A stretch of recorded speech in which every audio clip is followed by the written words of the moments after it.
Meus irmãos, a paz do Senhor Jesus, que bom poder estar aqui nesta oportunidade e outra vez compartilharmos com vocês, professores e alunos da Escola Bíblica Dominical, um comentário da lição que estaremos estudando domingo que vem na classe de jovens, neste currículo que a CPAD preparou, que estamos agora no ano de 2015 trabalhando exclusivamente com a faixa etária 18 anos acima. Dando sequência aos estudos deste trimestre, em que estamos vendo Jesus e o seu tempo, conhecendo o contexto da sociedade judaica nos tempos de Jesus, chegamos com a graça de Deus à lição de número 5, onde estaremos trabalhando o seguinte tema: Jesus e a implantação do reino de Deus. A primeira coisa que o comentarista da lição vai ter o cuidado de pontuar é que as expressões reino de Deus e reino dos céus querem dizer a mesma coisa dentro dos evangelhos de nosso Senhor Jesus Cristo. Você sabe que o evangelista Mateus, que escreve para a comunidade de crentes judeus, ele tem o cuidado de polir o seu texto, de polir a sua linguagem, de modo a respeitar aquela fase de transição que os judeus ainda estão atravessando, da cultura judaica para a cultura cristã. Então, Mateus, ao escrever o seu evangelho, ele vai ter o cuidado de evitar usar abundantemente palavras como Deus, que fazem menção ao nome do Senhor na cultura hebraica. Ele vai ter esse cuidado porque os judeus eram muito zelosos, eles evitavam estarem mencionando o nome do Senhor para não incorrer no pecado de transgredirem o mandamento de não chamar o nome do Senhor em vão. Então eles tinham muito cuidado, não é à toa que eles adotaram, preferiam usar muito mais o título Senhor Adonai do que referir-se ao seu nome Yahvé na cultura hebraica, para não cair no erro de estar pecando contra o nome do Senhor, que deveria ser santificado. Ao que nos parece, o evangelista Mateus, respeitando essa cultura, embora como cristão ele saiba que nós, filhos de Deus, temos toda a liberdade de nos achegarmos ao nosso Pai, chamando-o pelo nome, chamando-o de Pai, chamando-o de Deus, chamando-o de Senhor. Nós temos essa liberdade, claro, sempre fazendo isso com santificação, conforme Jesus nos ensinou na oração modelo, santificado seja o teu nome. Então Mateus ele sabia disso, que desde que seja feito com reverência, com decência, com pudor, com respeito ao Senhor, nós podemos nos dirigir a Ele chamando-o de Deus e Pai a qualquer momento. Mas em respeito à cultura dos seus irmãos para quem ele escreve, ele evita estar mencionando o reino de Deus e opta por reino dos céus. No segundo tópico, nós teremos aí o significado do reino, onde o autor ele faz uma leitura exegética recorrendo ao texto original grego para trazer o significado de reino. Ele pega, por exemplo,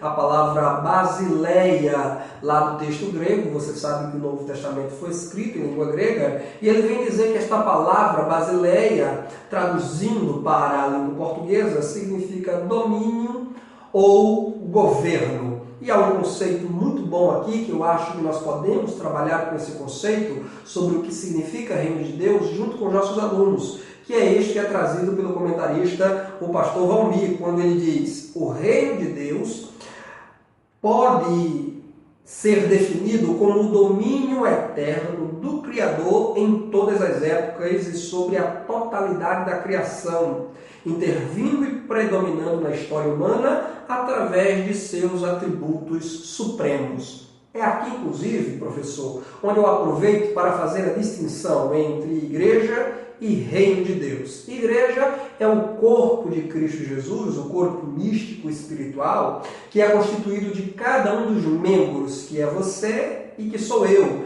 Aqueles que foram salvos na pessoa bendita de Jesus Cristo, que o reconheceram, ou que o reconheceu como Senhor e Salvador de suas vidas.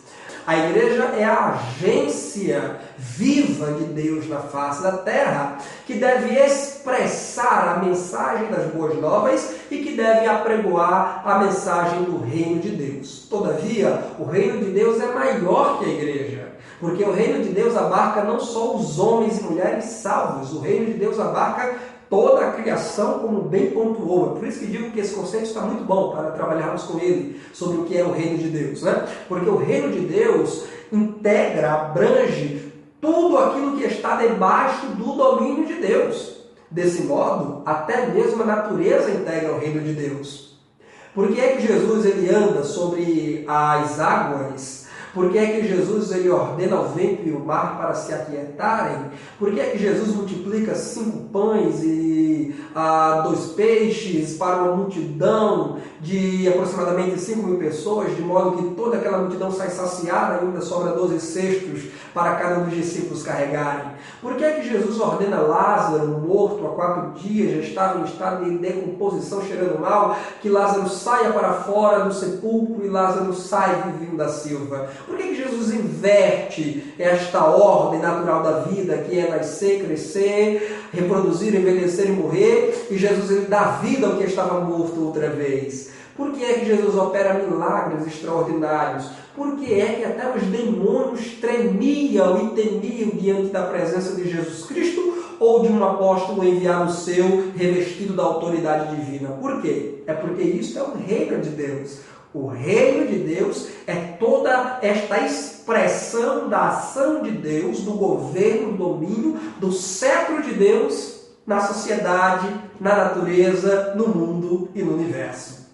De modo que os demônios, se submetendo a Cristo e aos apóstolos, ali está a ação do reino de Deus. Ou mesmo um que não seja apóstolo. Você se lembra daquele homem que os discípulos levaram a acusação dele a Jesus, dizendo: Senhor, tem um homem ali expulsando demônios em teu nome, mas ele não nos acompanha. Pode acontecer isso, Senhor? E Jesus disse o quê? Olha, deixai-o, porque quem não é contra nós é por nós. Aquele homem lá que não fazia parte do grupo dos 12, mas que conheceu Jesus e conheceu bastante para investir-se da autoridade de seu nome e expulsar demônios e os demônios obedecerem ele agora, porque pela narrativa ou pela descrição dos apóstolos sobre aquele homem, a exorcisão dos demônios por ele praticada estavam funcionando, né? Estavam funcionando, os demônios de fato estavam obedecendo a ele. Quando ele dizia em nome de Jesus Cristo, sai, os demônios saíam. Por quê? Porque esta é a expressão do reino de Deus, que não depende de placa denominacional, porque o reino de Deus não é uma invenção do bispo de Macedo,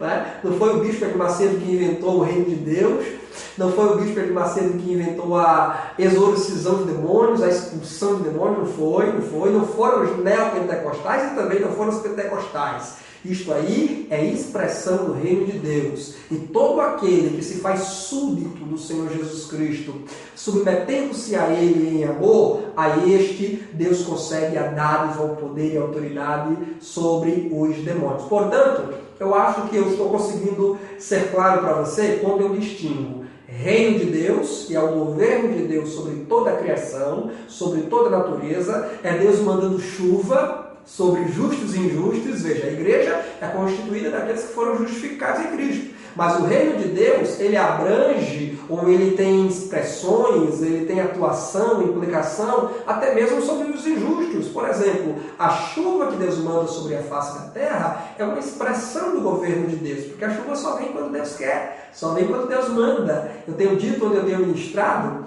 que a chuva é uma inteligência divina que Deus patenteou e não entregou a patente a ninguém. Deus, e somente Ele, pode mandar chuva sobre a terra. Os homens, eles produzem alta tecnologia, aparelhos sofisticadíssimos e modernos para produzir conforto e até guerra. Mas a chuva, que é algo tão simples, somente Deus pode proporcionar. E Jesus disse que Ele faz nascer o sol sobre ímpios e justos, Ele faz descer a chuva sobre bons e maus. É o governo de Deus, é o governo de Deus. Veja que muitas vezes, até mesmo as curas. Quantas vezes, veja que agora o que eu estou querendo dizer, quantas vezes você em sua igreja, professor, já recebeu um pedido de oração em favor de uma pessoa não crente que estava hospitalizada? Experiência a gente vive todos os dias, né? Quase que corriqueiramente em nossos cursos nós recebemos essa demanda. Irmãos, pais suplicando pelos filhos desviados, mães suplicando pelas filhas enfermas, genros, noras suplicando pelas suas sogras, sogros, suplicando pelos vizinhos, por amigos não crentes que estão enfermos, acidentados, e a igreja ora, e Deus vai lá e misericordiosamente ministra a cura sobre o enfermo, e aquele enfermo é sarado, é restaurado. Muitas vezes ele se converte, muitas vezes não, continua lá na impiedade e na iniquidade. Né? Mas a manifestação da cura aconteceu não raras vezes em decorrência do clamor, da súplica que a igreja realizou. Então eu lhe pergunto, aquela pessoa que foi curada, ela foi curada por quê? Porque ali está a manifestação do reino de Deus. O poder sobre as enfermidades é uma expressão do reino de Deus. E nós vamos ver isso aqui, com a graça de Deus, no decorrer do nosso estudo, né? A manifestação do poder de Deus sobre as enfermidades é uma expressão do governo, da basileia, do domínio de Deus sobre toda a criação. Ele é o Senhor que fere, mas Ele é o Senhor que cura. Ele é o Senhor que mata, mas Ele também é o Senhor que dá a vida. Aí nós vamos ter no terceiro ponto desse primeiro tópico, as dimensões do reino de Deus. Professor, é importante que nós tenhamos essa distinção entre a manifestação do reino de Deus agora, presente, e a manifestação futura do reino de Deus. Né? Veja bem, qual era a mensagem do João Batista, primo de segundo grau de Jesus, quando ele batizava as margens do Rio Jordão no deserto da Judéia? A mensagem de João Batista era: arrependei-vos, porque é chegado a vós o reino de Deus. Veja bem, porque é chegado a vós o reino de Deus. João Batista está falando da atuação plena do reino de Deus na era presente, da expressão plena através da pessoa bendita de Jesus Cristo. Porque nós sabemos que, embora Deus sempre tenha governado a história, a sua expressão máxima de governo em toda a história está em quem? Na pessoa bendita de Jesus Cristo, que pisou nesse torrão velho há 2000 anos atrás, conforme nós já vimos em lições passadas. Então nós temos a expressão presente do reino de Deus, que se dá de que modo? Se dá através da instituição da igreja viva, igreja, corpo de Cristo Jesus, formado todos os salvos, o perdão dos pecados para aqueles que creem em Cristo Jesus, através do sacrifício de Jesus Cristo, que é um sacrifício único e pleno para toda a história, não havendo mais qualquer necessidade de repetir-se outra vez, como repetitivos eram os sacrifícios do Antigo Testamento. A ministração de curas sobre os enfermos é a expressão do reino de Deus no presente, ressurreição de mortos, expulsão de demônios. Então essa é a manifestação presente do reino de Deus. É o governo de Deus hoje, atuando aqui. Ainda que agora nós estaremos trabalhando o reino de Deus numa expressão muito mais espiritual do que geral, porque reino de Deus de modo geral é o governo de Deus sobre toda a criação. Mas nos termos específicos que estaremos trabalhando aqui e no Evangelho, o reino de Deus é uma ação, é o governo de Deus espiritual, para libertar o homem do governo das trevas, para libertar o homem do rei de Satanás. Aliás, não foi isso que Paulo disse? Que Deus ele nos transportou do reino das trevas para o reino do Filho do seu amor, onde nós temos a remissão dos nossos pecados, o livramento, a libertação de nossa culpa, a salvação pelo sangue de Cristo. Então veja, Deus ele nos transportou, foi isso que ele fez com o endemoniado de Gadara, aquele homem gadareno, Ele tirou aquele homem de debaixo do jugo do diabo e o colocou debaixo do jugo suave de Jesus Cristo, o Senhor. É a expressão. Então todas as vezes que você vê alguém sendo curado, todas as vezes que você vê o exercício dos dons espirituais da igreja, profecias, língua, interpretação, palavra da ciência, sabedoria, fé, curas, operação de maravilha, discernimento de espírito, ali está a expressão presente do reino de Deus. Ressurreição de mortos, demônios sendo expulsos, Ali está a expressão do reino de Deus. Pessoas sendo transformadas, libertas, largando os vícios, a bebida, o pecado, a prostituição, a idolatria, largando a feitiçaria, a bruxaria e entregando suas vidas a Jesus. Ali está a expressão presente do reino de Deus. Mas a expressão futura do reino de Deus, a expressão escatológica do reino de Deus, que diz respeito pelo menos a duas coisas. Primeiro, ao governo real, físico e material de Cristo por ocasião do milênio. E aí eu preciso lembrar a você que nós, crentes assembleanos, e a nossa revista publicada pela Casa Publicadora das Assembleias de Deus trabalha nessa linha, a linha dispensacionalista. Nós cremos, diferente de alguns irmãos que não seguem essa linha de dispensações, né, que acreditam que o milênio, na verdade, é o governo espiritual de Cristo através da igreja hoje. Não, nós não cremos assim. Nós cremos que o milênio será o governo real, aquele governo profetizado desde os tempos mais remotos, lá em Isaías, quando Isaías falava que o filho de Davi viria para governar, e seria um governo de paz, onde o leão pastará com o cordeiro, onde apenas aos 100 anos é que o homem que pecar será punido, onde a longevidade, aquele que morrer aos 100 anos morrerá ainda sendo uma criança, né?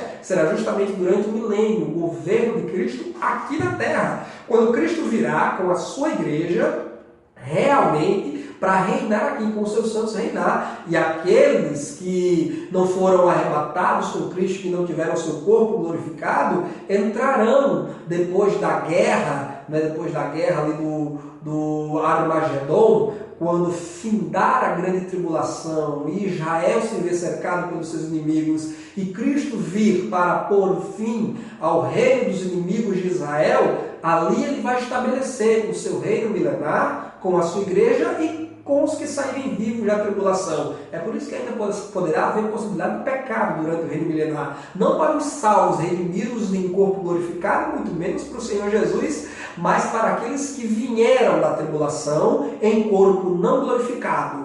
Cristo será o governo perfeito, o governo de paz, mas as pessoas, todas elas que estiverem ali, não serão em absoluto perfeitas. Poderá haver falhas, poderá haver pecados, poderá haver ali transgressão da lei de Cristo. Você se lembra, e eu já mencionei aqui aulas passadas, aquela pedra cortada sem o uso de mãos que destruiu a estátua do sonho de Nabucodonosor? Você sabe que aquela pedra é Cristo, a pedra angular, que virá para reinar sobre toda a terra. Então nós cremos que ainda haverá sim um reino real de Cristo aqui nesta terra, onde Ele mostrará a todos os homens que somente Ele pode trazer um governo perfeito, livre de corrupções, livre de nepotismo, livre de propina, livre de desvio de dinheiro público, livre de todas as mazelas que a sociedade até hoje tem conhecido e sofrido. Cristo virá para trazer o seu governo de paz. Mas também não apenas ao milênio aponta o reino de Deus a uma perspectiva futura,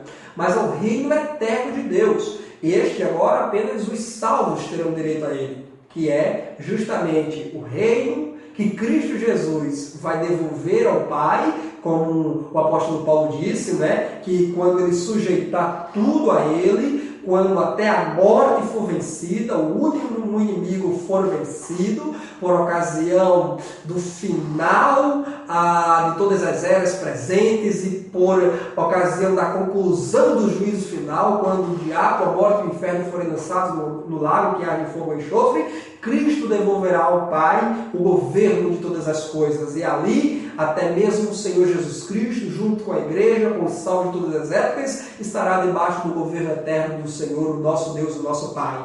Então, ali nós estaremos eternamente com Deus, nas mansões celestiais, livres do diabo, livres do pecado, livres da morte e livres dos ímpios, os transgressores de Deus, que por esta ocasião estarão também diametralmente opostos a nós, porque nós estaremos na glória eterna, os perdidos da perdição eterna. Nós estaremos em alegria plena, os perdidos em sofrimento pleno também, porque Jesus Cristo disse que o bicho lá nunca morre e o fogo nunca se apaga. E Apocalipse diz que aqueles que forem lançados no Guena, no lago que arde fogo e enxofre, serão atormentados noite e dia para todo o sempre. Pois bem, esse é o reino eterno de Deus. É o reino onde os salvos de Cristo, de todas as eras, de todas as épocas, todos aqueles que alcançaram a bendita promessa do Messias, mesmo tendo morrido no Antigo Testamento, os patriarcas, os profetas, os servos do Senhor, que morreram na sublime esperança do cumprimento daquela promessa que o próprio Deus fez no Éden, quando disse que da semente da mulher viria um que esmagaria a autoridade de Satanás, esmagaria a cabeça da serpente. Todos, desde Adão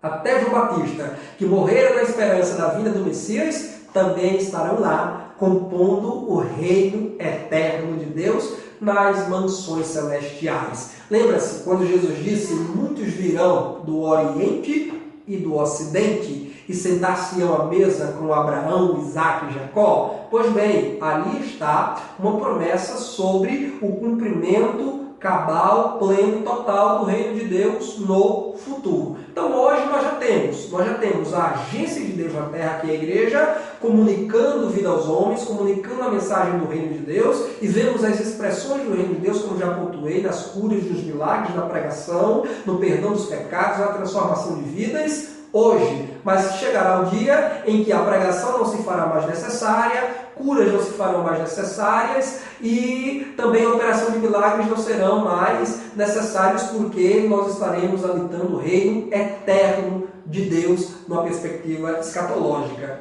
Agora, segundo tópico, nós estaremos vendo as características do reino de Deus nas Escrituras. No primeiro ponto, o autor vai estar discutindo aí com a gente a origem deste reino. Qual é a origem deste reino? Bem, como disse desde o início, as expressões reino de Deus e reino dos céus fazem alusão justamente à origem deste reino. Reino de Deus, alusão a quem pertence, ao governador, ao rei, porque todo reino tem que ter um rei, né? Todo reino tem que ter um rei, todo reino tem que ter uma lei e todo reino tem que ter súditos. O rei deste reino é o nosso Deus, que hoje governa, o nosso Senhor Jesus Cristo, a quem o Pai constituiu rei, senhor e sacerdote, né, sobre toda a terra. E nós temos a lei, que não é a lei de Moisés, mas é todas as escrituras sagradas, como disse Paulo, as escrituras sagradas divinamente inspiradas são aptas para o nosso ensino, e nós sabemos que no tempo dos apóstolos, Antigo e Novo Testamento já eram considerados literaturas canônicas inspiradas por Deus. Os profetas e os apóstolos foram homens a quem Deus delegou a autoridade para produzirem livros canônicos, para que servissem de instrução para o povo do Senhor. Então a lei de Deus é o quê? É a Bíblia Sagrada. Eu costumo dizer que a Bíblia, e eu tenho aqui uma Bíblia grande, bonita e pesada em minhas mãos, é a Bíblia de Estudo Palavras-Chave, da CPAD, que é considerada a melhor Bíblia de estudo publicada pela nossa casa, né? Pela CPAD. Muito bem, eu costumo dizer que a Bíblia é a Constituição Universal do Reino de Deus. Nós temos no nosso país a Constituição Federal, né, que está, infelizmente, precisando de alguns reparos, de algumas reformas, porque já não atendem mais às demandas da sociedade hoje, em pleno século XXI, ano 2015. Mas as Escrituras Sagradas, Antigo e Novo Testamento, 66 livros, os 1.189 capítulos em que foram divididos esse livro, compõe a Constituição Universal do Reino de Deus, a Carta Magna. Esta é a lei pela qual o rei governa o universo e governa também a sua igreja. Jesus disse, eu não vos julgo, mas as minhas palavras que eu tenho pregado é lá de vos julgar. O cidadão brasileiro não é julgado pela Constituição, não é? Pois bem, a lei de Deus, as Escrituras Sagradas, é por ela que nós haveremos de ser julgados, quer os salvos diante do tribunal de Cristo, quer os perdidos no juízo final. E a origem deste reino é Deus. Nós somos os seus súditos, evidentemente, porque Em amor nos submetemos a Cristo, somos os seus servos, Ele é o nosso Senhor, nós somos os seus servos, Ele é o nosso rei, nós somos os seus súditos, que fomos comprados pelo bendito sangue do Cordeiro. Pedro disse que não foi prata ou ouro que nos comprou, mas o sangue precioso de Jesus Cristo, de valor incalculável e inestimável. E Deus, Ele é o nosso rei, Jesus é o nosso rei. Né? Por isso as expressões reino de Deus, o reino dos céus. Reino de Deus, para dizer que o reino é de Deus. Dos céus, para dizer de onde vem esse Deus. De onde vem esse reino. É um reino que é, como disse Jesus, e aí eu quero fazer questão de ler aqui com você, Mateus capítulo 6, é um texto muito conhecido, né? No Evangelho de Mateus capítulo 6, versículo 19 a 21. Veja aqui uma expressão sobre este reino de Deus. Jesus diz assim: não ajunteis tesouros na terra, onde a traça e a ferrugem tudo consomem, onde os ladrões minam e roubam, mas ajuntai tesouros no céu, que é de lá que vem o reino de Deus, onde nem a traça nem a ferrugem consomem e onde os ladrões não minam nem roubam. Porque onde estiver o vosso tesouro, aí estará também o vosso coração. O nosso coração deve estar voltado para os tesouros celestiais. Jesus disse que o seu reino não era deste mundo. Se lembra? O meu reino não é deste mundo. Porque se o meu reino fosse deste mundo, guerrearia os meus servos, guerrearia os meus súditos. Pois bem, o reino de Cristo é o reino dos céus. É por isso que Jesus Cristo, ele na oração modelo nos ensina a orar dizendo: quando orares, orareis assim: Pai nosso que estás no céu, santificado seja o teu nome, venha a nós o teu reino. Por que venha a nós o teu reino? Porque o reino está lá. O reino está lá. O reino vem dos céus. Venha a nós. Seja feita a tua vontade. Ou seja, Pai, aquilo que é no céu, a obediência plena a Ti, a submissão dos anjos a Ti, a alegria, a paz, a graça abundante, a felicidade correndo de modo perene no céu, seja assim também na terra. Venha a nós esse teu reino, venha a nós o teu domínio sobre todas as coisas, cativa, em outras palavras, Jesus está nos ensinando a orar, dizendo: Pai, cativa os nossos corações, arrebanha os nossos corações, como diria Davi no Salmo 23, né? O Senhor é meu pastor e nada me faltará. Deitar-me faz em verdes pastos, guia-me mansamente às águas tranquilas, refrigera a minha alma. Quem está debaixo do governo espiritual do nosso Deus, ele descansa junto às águas tranquilas, que é a palavra de Deus. Ele se alimenta dos pastos verdejantes, que é a palavra de Deus. Ele tem refrigério. Ele tem refrigério. Aliás, foi isso que Pedro, no seu sermão, lá em Atos capítulo 3, ele disse isso: arrependemos e crede no Evangelho, para que sejam apagados os vossos pecados e venham os tempos de refrigério. Pois bem, o reino de Deus é um reino que vem dos céus. Meus irmãos, como a igreja evangélica brasileira tem se distanciado desse reino celestial e se apegado ao reino material. Como a igreja tem deixado de cobiçar os tesouros inexauríveis de Deus nas regiões celestiais para cobiçar os terrenos podres dos homens efêmeros, passageiros, facilmente roubados e furtados pelos ladrões desta terra. Quantas igrejas que já deixaram de proclamar a mensagem do Evangelho, que é Jesus Cristo salva, Jesus Cristo cura, Jesus Cristo batiza no Espírito Santo e Jesus Cristo breve voltará, para pregarem mensagens de enriquecimento fácil. Igrejas que já não pregam mais a mensagem da cruz, do sangue, do sacrifício, porque encontraram no divertimento e no entretenimento pernicioso uma forma mais facilitada de inchar suas igrejas. Cultos onde a oração desapareceu, o louvor espiritual que presta honras e homenagens a Deus foram substituídos, foram trocados por um repertório humanista, materialista. Quantas pregações que já não mais prezam pela hermenêutica séria, ortodoxa, bíblica, cristocêntrica. Nós dissemos aqui na lição do domingo passado que a Bíblia Sagrada deve ser lida com os óculos cristológicos, com os óculos de Cristo, percebendo Cristo do Gênesis ao Apocalipse. Mas quantos dos nossos colegas pregadores substituíram as mensagens bíblicas e cristocêntricas e até mesmo cultos de instrução e doutrina, que deveriam ser cultos onde a palavra deveria ter um tempo maior? Nós vemos apenas o quê? Histórias engraçadas, piadas, cultos que foram transformados em shows de comédia, onde muitas vezes se traz ali personagens vestidos de Silvio Santos, já existem até igrejas que estão vestindo seus pastores, os seus obreiros, de Superman, de Batman, de Homem-Aranha. Ah, mas é para atrair a atenção dos jovens. Ah, é para trazer os jovens para Cristo. Não, meus irmãos, não. O reino de Deus não é o reino dos homens. O reino de Deus não é desta terra. O reino de Deus é o reino dos céus. E você, professor, tem a incumbência de orientar o seu aluno no próximo domingo nesse sentido. A juventude não precisa ver os ícones seculares dentro da igreja para se sentirem atraídas. Os nossos jovens não precisam verem no púlpito da igreja homens vestidos de homens-aranhas, de mulher-gato, de a pantera cor-de-rosa, do Superman. Não. O que nós precisamos é de homens e mulheres lavados e remidos no sangue de Cristo Jesus, comprometidos com a santidade do Evangelho e do nome do nosso Senhor, e que preguem a tempo e fora de tempo, como dizia Paulo a Timóteo, a sã doutrina, o santo Evangelho, que ainda é poderoso, porque Paulo dizia aos irmãos de Roma, o Evangelho é poder de Deus.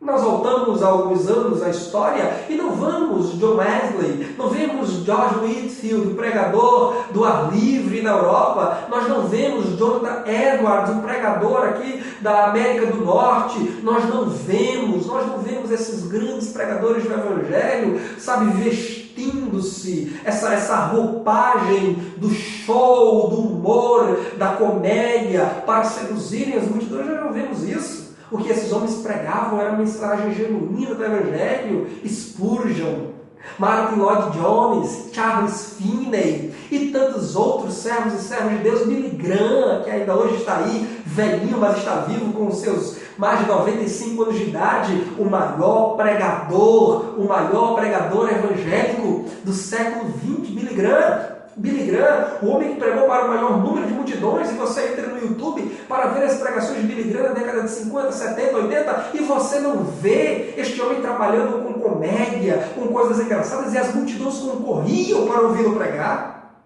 Por quê? Porque se pregava a mensagem do Evangelho, a mensagem genuína. A Igreja Evangélica Assembleia de Deus cresceu dos anos 1900 até os anos 2000 em nosso país e não foi movida por circos, teatros, por encenações teatrais, não. Foi movido pelo Espírito Santo, o sopro de Deus, através de homens e mulheres revestidos da graça do alto, que simples e humildes, a maioria deles sem uma formação secular e teológica, mas entendiam que Jesus Cristo é perdoador de pecados, Jesus Cristo é Salvador, Jesus Cristo é batizador do Espírito Santo, Jesus Cristo é um curador das almas e dos corpos, e Jesus Cristo é aquele que virá para arrebatar a sua igreja. E a igreja evangélica cresceu, explodiu neste país. Mas hoje nós estamos desmanchando a obra que homens de Deus construíram no passado. Estamos removendo os fundamentos dos apóstolos. Estamos retirando a pedra angular. Meus irmãos, por acaso poderá este edifício permanecer de pé se nós removermos os fundamentos apostólicos e a pedra angular que é Cristo? Poderá a igreja permanecer de pé? Poderá a igreja permanecer de pé se nós removermos os fundamentos da mensagem bíblica, da mensagem evangélica, focada, centralizada na pessoa bendita de Jesus Cristo? É por isso que Jesus diz, buscar os tesouros dos céus. Infelizmente, a maldita teologia da prosperidade, confissão positiva, esse determinismo, sabe, que invadiu nossas igrejas, transformando homens em semideuses ou em deuses, homens que usurparam o trono e a glória de Cristo, e que estão aí agora fazendo seus súditos em toda a terra, constituindo adeptos para si. Infelizmente, a igreja tem titubeado, tem fraquejado, mas oremos, trabalhemos, militemos e ensinemos ousadamente a palavra de Deus. E você, professor, no próximo domingo tem essa responsabilidade de convocar seus alunos a se apaixonarem pelos tesouros dos céus. Porque tudo aqui passa, dizia João, só não passa quem faz a vontade de Deus. A natureza do reino, que é o segundo ponto desse segundo tópico, diz respeito justamente à característica elementar do reino de Deus, que é o reino é espiritual. Quer ver? Confira isso comigo. No Evangelho segundo escreveu Lucas, é o evangelho que nossos colegas das classes de adultos Estamos estudando esse trimestre, né? Jesus, o homem perfeito, na perspectiva lucana. Abra comigo Lucas capítulo 17, versículo 20 e 21. Veja o que é que está escrito, olha. Interrogado pelos fariseus sobre quando havia de vir o reino de Deus, respondeu-lhes Jesus e disse: o reino de Deus não vem com aparência exterior, nem dirão, ei-lo aqui, ei-lo ali, porque eis que o reino de Deus está entre vós. Então o reino de Deus já está entre nós, mas não com aparência exterior, né? Porque o reino de Deus não vem com glamour. O rei que é o rei deste reino, ele veio montado no jumentinho, né? Veio montado no jumentinho, que alguém andou por aí dizendo que era BMW, né? Na época de Jesus. Que tolice, né? Que tolice. Jumento na época de Jesus não era BMW, coisa nenhuma, né? O rei, ele veio montado em um jumentinho, porque está lá, né? Zacarias disse: o teu rei vem aqui a Jerusalém, pobre, humilde, montado no jumentinho, filho de jumenta.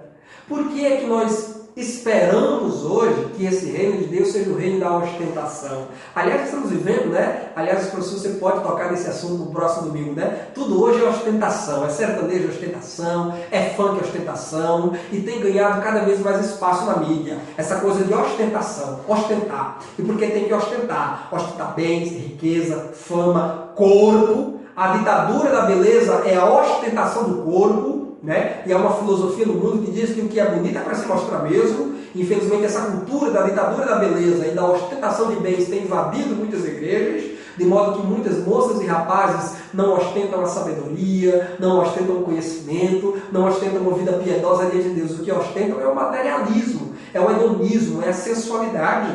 Mas Jesus está dizendo que o reino de Deus não tem aparência exterior, ele está dentro de nós. É um reino que governa aqui nossa mente, nosso coração. É Deus governando nossas atitudes, nossos planos, nossos projetos. É Deus dirigindo as nossas vidas. É Deus governando-nos como bem lhe apraz. A mensagem do reino de Deus é uma mensagem espiritual. E se falando em mundo de ostentação, lamentavelmente nós temos aí também o evangelho da ostentação, né? Aliás, o que é a teologia da prosperidade se não é o evangelho da ostentação? Igrejas, né, que se apresentam aí na mídia, porque infelizmente nós temos muitas igrejas evangélicas na mídia, mas o evangelho eu ainda estou esperando, confesso a você, caro professor, que eu estou esperando o evangelho entrar na mídia. Os evangélicos já entraram faz tempo, mas eu me pergunto, será que o evangelho entrou na mídia? Porque uma coisa são os evangélicos entrarem na mídia. Assim como uma coisa é a igreja, outra coisa é o reino de Deus, assim também uma coisa é os evangélicos, outra coisa é o evangelho. E digo isto com pesar, digo isso com tristeza, porque a televisão aberta brasileira tem aí largas programações, né? Largas programações ditas evangélicas, mas você senta 10 minutos para assisti-las e é difícil encontrar algo de proveito nessas programações.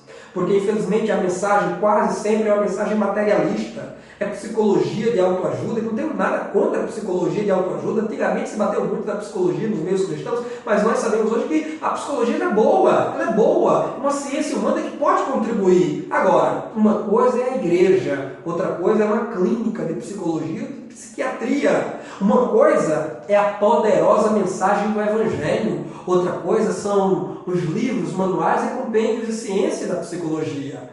A Bíblia Sagrada é a ferramenta do pastor, é a ferramenta do pregador. Como pode um pregador, estando com a Bíblia a 30 centímetros dele, colocado lá sobre o púlpito, e ele desprezar a Bíblia, desprezar o Evangelho, desprezar a mensagem cristocêntrica e gastar 10, 15, 20 minutos apenas falando de prosperidade financeira, campanha de milagres, reunião dos empresários? Ah, porque quando eu cheguei na igreja eu era pobre, não tinha nada, agora eu sou rico, minha empresa estava na falência, foi lá para cima, eu agora sou dono de carros, casas na beira da praia, sou dono de grandes comércios e grandes negócios. Que é isso, minha gente? Que é isso? Eu acabei de ler, Jesus disse, não ambicionem, não busquem, não acumulem os tesouros desta terra, mas os tesouros no céu. A mensagem do reino de Deus é uma mensagem de caráter espiritual. É a mesma mensagem pregada pelos apóstolos, mas que a igreja tem negligenciado. Porque os apóstolos não andaram mobilizando campanhas, shows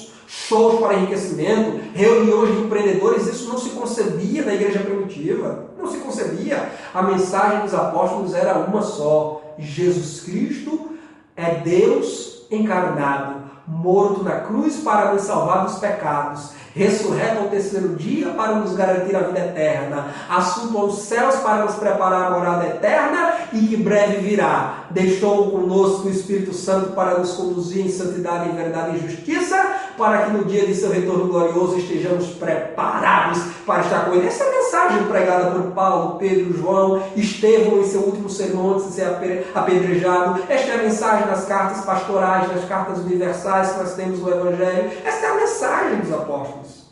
A igreja precisa voltar. E você, professor, tem esta nobre missão de convocar seus alunos no próximo domingo a voltar às origens, a voltar ao primeiro amor, a voltar à mensagem pura e genuína do Evangelho do nosso Senhor e Salvador Jesus Cristo.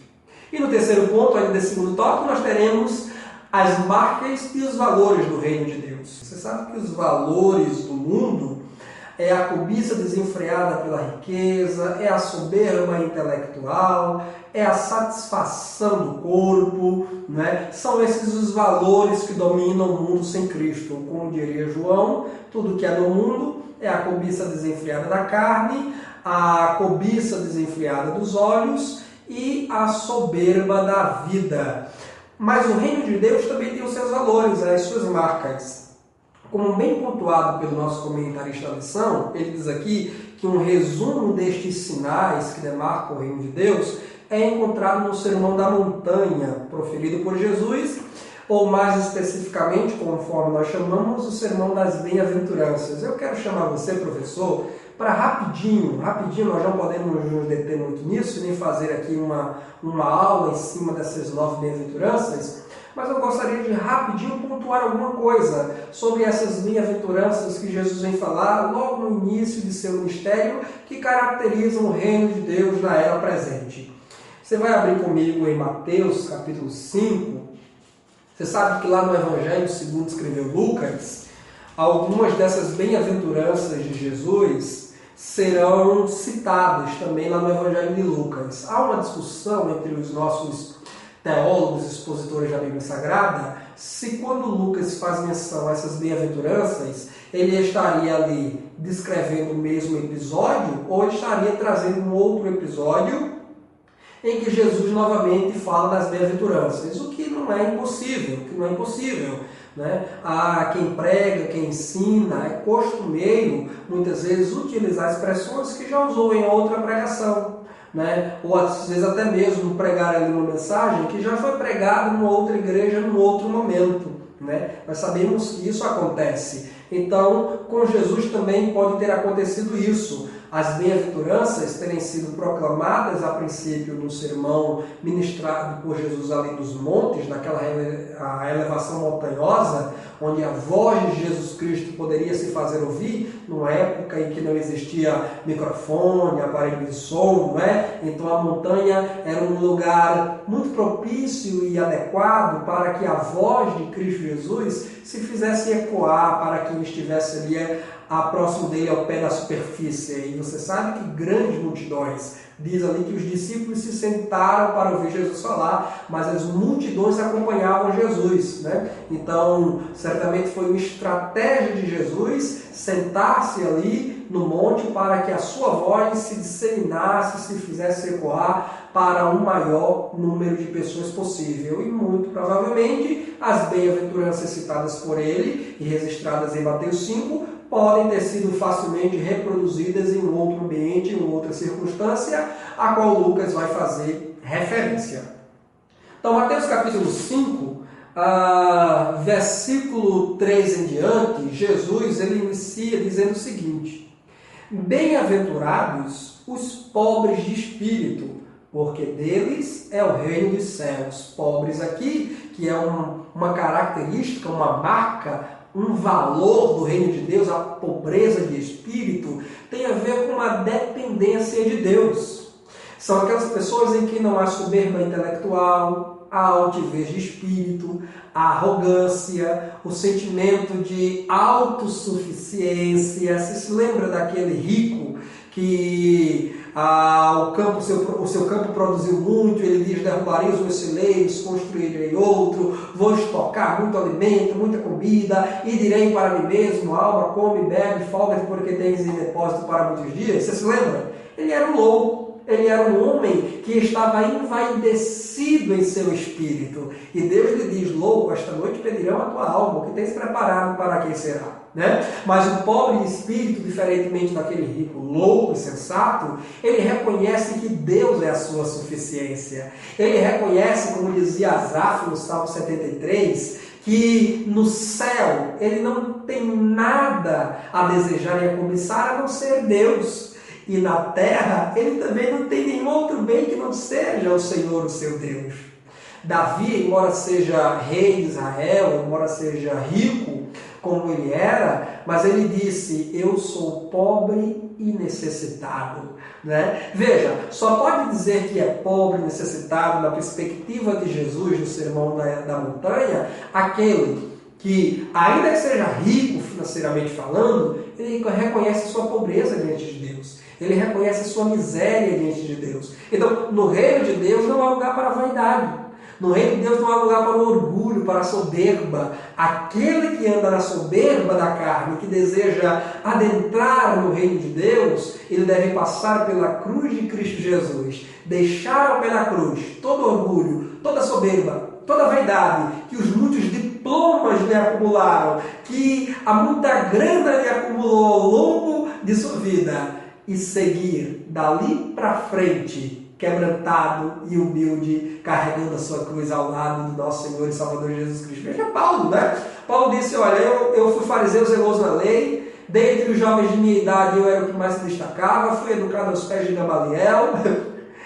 Né? Ele era um homem de autoconhecimento, de alto capital secular e teológico e até filosófico. Quando nós vemos Paulo debatendo com os filósofos epicureus lá no Areópago, em Atenas, nós percebemos que Paulo era um homem de larga instrução política, econômica, filosófica, teológica, religiosa, de todas as áreas. Mas Paulo diz: tudo isso eu considerei perca para que possa ganhar a Cristo e a vida eterna. Então, pobre de espírito é aquele que reconhece a sua miséria diante de Deus. É aquele que reconhece como publicano, lá no templo, diferente do fariseu. Porque o fariseu orava escabando diante de Deus, apresentando as obras diante de Deus, pelas quais ele achava poder se justificar. Eu dou dízimo, eu dou esmola, eu faço isso e aquilo. Esse se achava muito rico. Mas o publicano, ele percebeu a sua pobreza, a sua fragilidade, a sua debilidade. E ele bateu no peito, não ousando olhar para o céu, e dizia: tem misericórdia de mim, ó Deus, que sou pecador.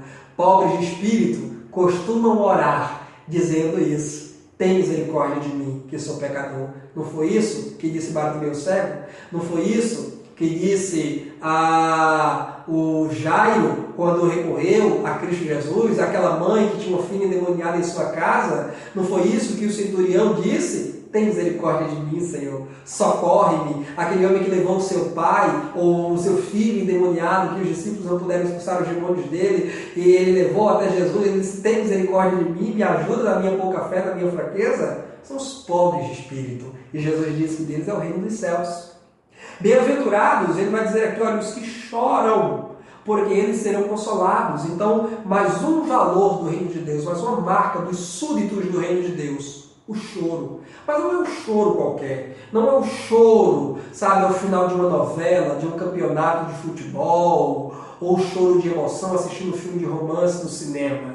Não é um choro depois de sorrir bastante ouvindo uma piada engraçada.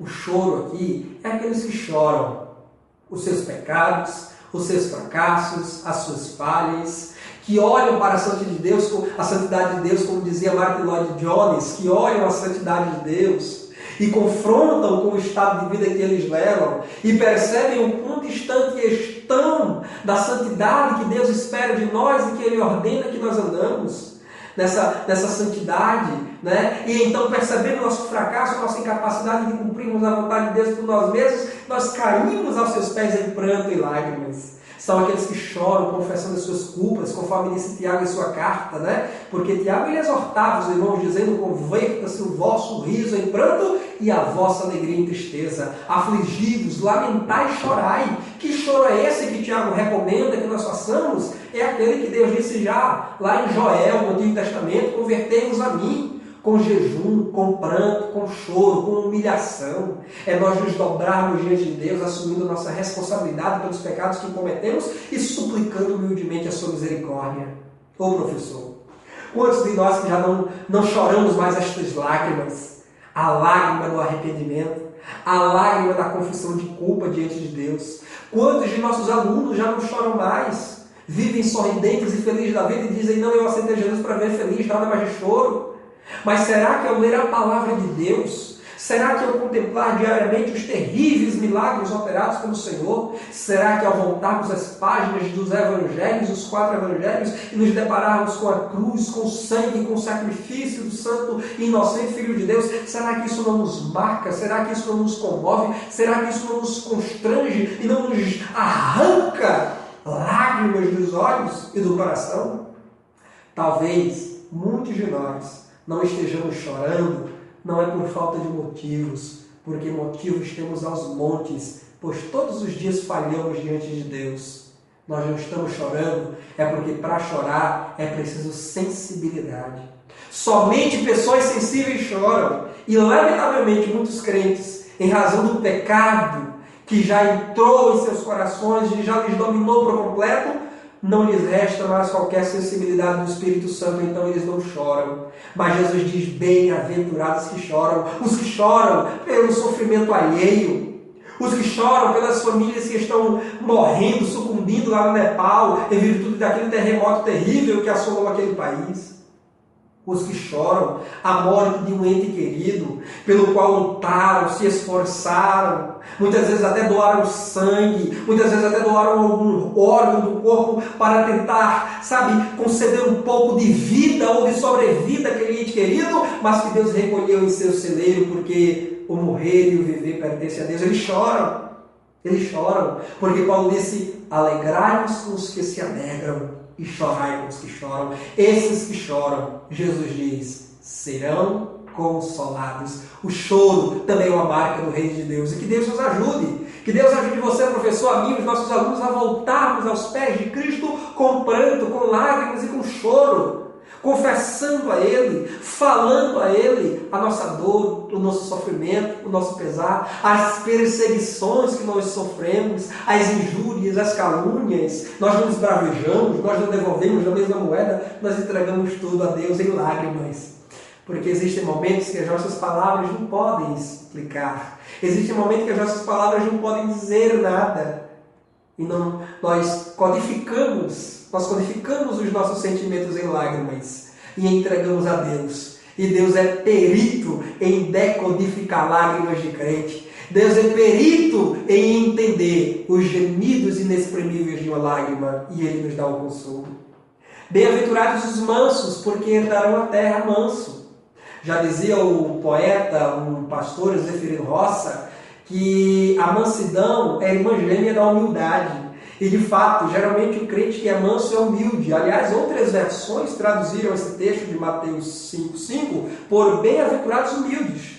Bem-aventurados humildes. Porque mansidão e humildade são irmãs gêmeas, de fato e de verdade. Jesus disse, aprendei de mim que sou manso e humilde de coração. Moisés, o próprio Deus atesta, era o homem mais manso da face da terra, conforme o livro de Números. Agora, o que é a mansidão? Mansidão é a sujeição de um escravo diante de seu senhor, que não resmunga, que não revida, que não critica, que não reclama, que não resiste. É a sujeição de um servo à ordem do seu senhor. Nós não estamos falando de reino de Deus, não é o reino de Deus. Nós não somos súditos. Os súditos de Deus precisam ser mansos, não podem ser bravos. Não podem ser irascíveis, irando-se facilmente, e nem podem ser iracundos, guardando amargura em seu coração e disseminando ira por onde passam.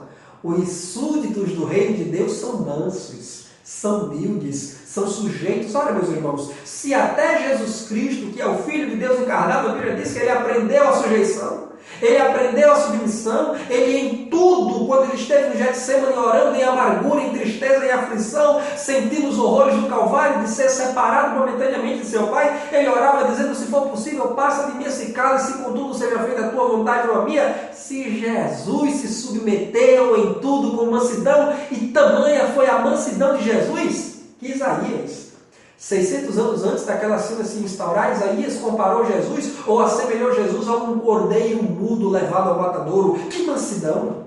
Que mansidão! Ovelha muda, levada para o matadouro, que não abre a boca diante dos seus tosqueadores. Quantos crentes resmungões! Quantos crentes murmuradores, queixosos, reclamam de tudo, reclamam da direção da igreja, reclamam do pastor, reclamam dos hinos, da pregação. Eles não oram, eles não ajudam, eles não trabalham, eles não contribuem, só reclamam. Reclamam que tem muito, reclamam que tem pouco, reclamam disso, reclamam daquilo, reclamam que faz sol, reclamam que faz chuva. Filhos de Deus não reclamam. Paulo diz: portanto, façais tudo sem murmuração e queixa, para que sejais filhos de Deus irrepreensíveis no meio de uma geração má e perversa. Eles são mansos, eles são sujeitos. Eles têm a mansidão de um servo, a sujeição de um escravo. Meu irmão, professor, você precisa ser manso? Professor bravo na escola dominical, comprando briga com o superintendente, comprando briga com o pastor da igreja? Isso não pode, meu irmão. O obreiro do Senhor tem que ser manso, tem que ser humilde, tem que ser servo. É impossível você ser manso e não ser humilde. É impossível você ser humilde e não ser manso. São irmãs gêmeas, caminham juntas. Agora, é preciso lembrar: mansidão não é ser relaxado. Mansidão não é ser lerdo, devagar, parado, coitadinho, bichinho. Não confunda. Uma coisa é o senso de vitimismo, de coitadismo. É viver retrancado e enclausurado. Outra coisa é ser manso e humilde. Não se esqueça, porque até mesmo o homem mais manso da terra do Antigo Testamento, que foi Moisés, teve seu momento de indignação. Era um homem também enérgico, porque ele, aliás, tamanha foi a indignação que ele quebrou as tábuas dos mandamentos quando viu os judeus idolatrando aquele bezerro de ouro construído por Arão, e não mais que isso, ele derreteu aquele bezerro de ouro e ainda colocou o líquido do ouro dentro da água para o povo beber.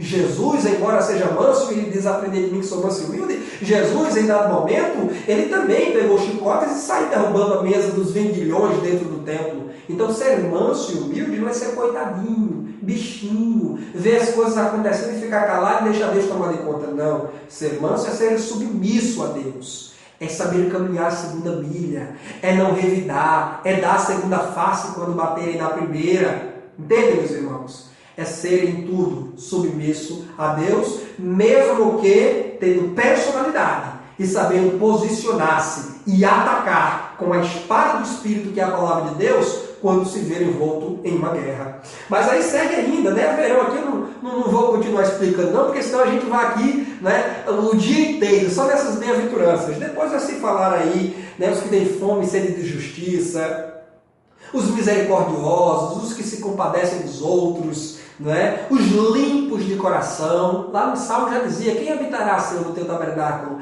Quem subirá ao teu monte santo? O que é limpo de mãos e puro de coração, que não jura com engano, né? Este receberá de Deus o galardão e a recompensa. Certa vez, o capitão de um navio olhava com a luneta para o céu e esbravejava para os marinheiros: não vejo! Um daqueles marinheiros perguntou ao capitão: o que é, capitão, que o senhor não vê? E ele respondeu: apesar de eu observar atentamente para o céu, eu não vejo Deus. Um dos marinheiros, que era cristão, servo do Deus Altíssimo, respondeu para aquele capitão: pois bem, capitão, apesar de o senhor estar com uma luneta, o senhor não pode ver Deus e jamais poderá ver, porque a Bíblia diz que somente os limpos de coração poderão ver a Deus. Não é isso que está escrito na carta aos Hebreus? Seguir a paz com todos e a santificação. O que é a santificação? É a pureza, sem a qual ninguém verá a Deus. Aliás, falando de santificação, esse é o fruto do Espírito Santo em nós. É o caráter de Cristo sendo gerado em nós. É a marca do reino de Deus em nós. É o fruto do Espírito de Paulo, ou que Paulo escreve lá aos Gálatas, capítulo 5, versículos 22 e 23. Amor, fé, mansidão, temperança, domínio próprio, alegria, paz, né? A benignidade, a bondade, são as expressões do caráter de Cristo em nós. É o DNA de Deus em nós, que nos caracteriza como súditos do reino de Deus. Mas, meus irmãos, tem outras bem-aventuranças aí: os pacificadores, os que sofrem perseguições, a igreja perseguida, né? Recentemente eu li um artigo na internet de um adolescente no Paquistão, 14 anos menino, alguém parou perto dele e perguntou de que religião ele era, ele disse que era cristão, e somente por causa disso, lá na internet, num site secular, nem cristão era, só porque ele se identificou como cristão. No mesmo momento, tacaram um produto inflamável sobre o corpo daquele adolescente e o incendiaram. Não sei se ele chegou a sobreviver, mas a princípio ele teve queimadura de mais de 50% em todo o seu corpo, né? Então veja, mas isso acontece diariamente. A igreja perseguida no Oriente Médio, em alguns países da África, da Ásia e também da Europa, estão sendo perseguidos. Muito sangue de cristão tem sido derramado, os cristãos coptas, né? Quase que diariamente sendo demolados pelo Estado Islâmico, pelos inimigos de Deus, pelos muçulmanos extremados, né, no Oriente. Mas este sangue derramado, estes irmãos perseguidos estão sendo colhidos no celeiro eterno de Deus, e eles são bem-aventurados porque fazem parte da perseguição que somente dignos servos de Jesus Cristo podem sofrer e suportar. Mas aí nós chegamos no terceiro tópico, né, que a gente precisa encerrar esse comentário. E no terceiro tópico vai se falar sobre Jesus e a mensagem do reino de Deus. Eu pontuo aqui que a mensagem pregada por Cristo estava acompanhada de manifestações de poder, cura, exorcisões, ressurreições e milagres extraordinários. Porque a mensagem do Evangelho e do Reino de Deus, dizia Paulo, não consiste em palavras de persuasão humana. Ele escreveu a sua primeira carta aos Coríntios dizendo que o Reino de Deus não consiste em palavras, mas em poder, em demonstração do Espírito de Deus. E a igreja de Jesus Cristo ela precisa pregar a mensagem, a Bíblia Sagrada, todas as Escrituras, o que foi escrito para o nosso ensino foi escrito, pregue a todo tempo, inste, redargue, repreenda, instrua o Evangelho. Jesus Cristo decide por todo mundo pregar o Evangelho, ensinando-os a guardar o que vos tenho dito. Então o Novo Testamento é canônico, é inspirado, é ordenado por Cristo. Então essa é a mensagem. Agora, nós não podemos apenas ter a letra. No reino de Deus não vai apenas a letra, porque Jesus Cristo disse, veja aí, olha, professor, eu quero compartilhar com você esse texto, Lucas 19, veja o que foi que Jesus disse para os seus discípulos. Tem um texto aqui de Lucas 10, 19, perdão, quando Jesus ele comenciona os seus discípulos, Jesus ele diz assim, olha, eis que vos dou poder para pisar serpentes e escorpiões e toda a força do inimigo, e nada vos fará dano. Então a igreja ela tem a missão de pregar o Evangelho, ensinar a doutrina de Cristo, mas de também trazer a operação dos milagres ainda hoje. Diferentemente do que dizem os nossos irmãos sensacionistas, que os milagres e os dons cessaram com a morte dos últimos apóstolos, com o fechamento do cânon, com a última letra do Novo Testamento, de modo algum. De modo algum. O poder de Cristo foi delegado aos seus discípulos para aquela época e para nós hoje também. Aliás, vale perguntar por que a igreja hoje precisaria menos poder do que precisaram os apóstolos do primeiro século. Por quê? Por quê? Se nós devemos continuar expandindo o Evangelho de Jesus Cristo em toda a terra, se nós lidamos com os mesmos problemas que lidaram os apóstolos da igreja primitiva, nós lidamos com enfermos, com endemoniados, nós lidamos com gente carente, necessitada de um milagre, de uma intervenção direta divina que a medicina e o homem não podem resolver, e a letra também sozinha não pode resolver. É preciso o poder, o dinamis de Deus, o poder, a força dinâmica, o poder operante, o poder miraculoso de Deus, porque Jesus disse, eu vos dou o poder. Né? Jesus disse aos seus discípulos, fiquem em Jerusalém, até que vós sejais revestidos de dinamis, de poder, poder dinâmico, poder para a operação de milagres e maravilhas. A igreja precisa também. Então Paulo diz, é manifestação de poder. O reino de Deus não é só palavras, mas manifestação de poder. Então nós temos a Bíblia Sagrada, que é a nossa fonte de conhecimento de verdade sobre Cristo, sobre Deus, a nossa única regra de conduta, de fé, de prática. Mas esta própria palavra, este próprio Evangelho diz que nós temos a autoridade para repreender enfermidades e demônios e operar sinais e maravilhas hoje, ainda hoje também. Então essa é a expressão do reino de Deus hoje, a igreja deve buscar. Você, professor, convide seus alunos a uma vida de intimidade com Cristo e de oração, porque somente corações que oram e se dobram diante de Deus podem receber poder para operar esses sinais ainda hoje.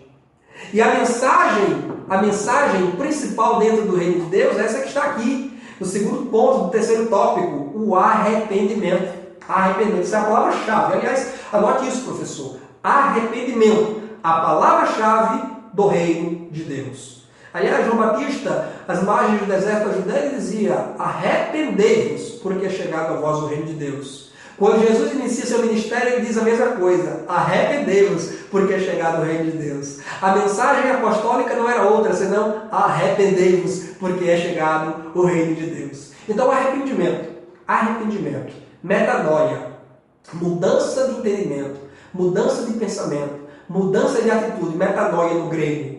É esta palavra que a igreja do Senhor Jesus Cristo deve pregar hoje. Não é teatro, não é show gospel, não é louvorzão, não é dê um passo para Jesus e ele dá 2 para ti, não é dê 100 Jesus te dá 1000, não é participe da campanha e você vai ficar rico, não é restitui os meus sonhos, aquilo que eu quero, aquilo que eu desejo, o Senhor vai fazer, o Senhor vai me dar. Não. A mensagem elementar, básica e central do reino de Deus é: arrependei-vos e crede no Evangelho, e crede em Cristo Jesus como Senhor. E infelizmente, essa mensagem de arrependimento tem fugido de nossas pregações, tem fugido de nossos cultos, mas a escola dominical está aqui com esta função. Como diz o pastor Antônio Gilberto, a escola dominical evangeliza enquanto ensina. Nós estamos aqui com esta grande missão de ensinarmos o nosso povo, de ensinarmos a nossa igreja, que a mais elementar mensagem do reino de Deus não é o enriquecimento fácil, não é a barganha com Deus e nem a satisfação pessoal, é o arrependimento. Porque foi arrependimento que João Batista pregou, foi arrependimento que Jesus pregou e foi arrependimento que os seus apóstolos pregaram. Jesus disse a Nicodemos, que já é o terceiro ponto, né? O novo nascimento. Jesus disse a Nicodemos, mestre, rabi dos judeus: se não nascer da água do Espírito, não poderá entrar no reino de Deus. É necessário, irmãos, nascer de novo. Esta é a mensagem que a igreja precisa pregar. E esta é a mensagem que nós precisamos absorver em nossa alma e gravar nas paredes do nosso coração. O arrependimento e o novo nascimento, mediante a água da purificação da palavra de Deus, mediante o Espírito, a persuasão, o convencimento de pecados. É o Espírito Santo trabalhando dentro de nós e dizendo: você é pecador, você precisa de um Salvador. Esse Salvador é Jesus Cristo, cujo sangue te purifica de todo pecado. E nós nos dobrando diante deste apelo e deste convite do Espírito Santo para o arrependimento, adentrarmos no reino de Deus. Então, muito bem, nós trabalhamos aqui o que é o reino de Deus, nós trabalhamos as características do reino de Deus e trabalhamos Jesus e a mensagem do reino de Deus. Que Deus nos ajude, meus irmãos. Que Deus nos ajude, professor, para que no próximo domingo tenhamos uma aula abençoada e proveitosa da parte de Deus. Para que nós possamos auxiliar nossos alunos a buscarem o reino de Deus e a sua justiça acima de todas as coisas. E experimentarmos as maravilhas que somente este reino, e somente os tesouros deste reino, e somente o rei deste reino, e somente a lei deste reino pode aos seus súditos proporcionar. E que, acima de tudo, além dos milagres, da operação de sinais, prodígios e maravilhas, do perdão do pecado e da pregação maravilhosa do Evangelho, Jesus disse: alegrai-vos, porque o vosso nome está escrito, arrolado nos livros celestiais, na glória de Deus Pai. Deus abençoe. Até o próximo estudo, caro professor, no nome de Jesus.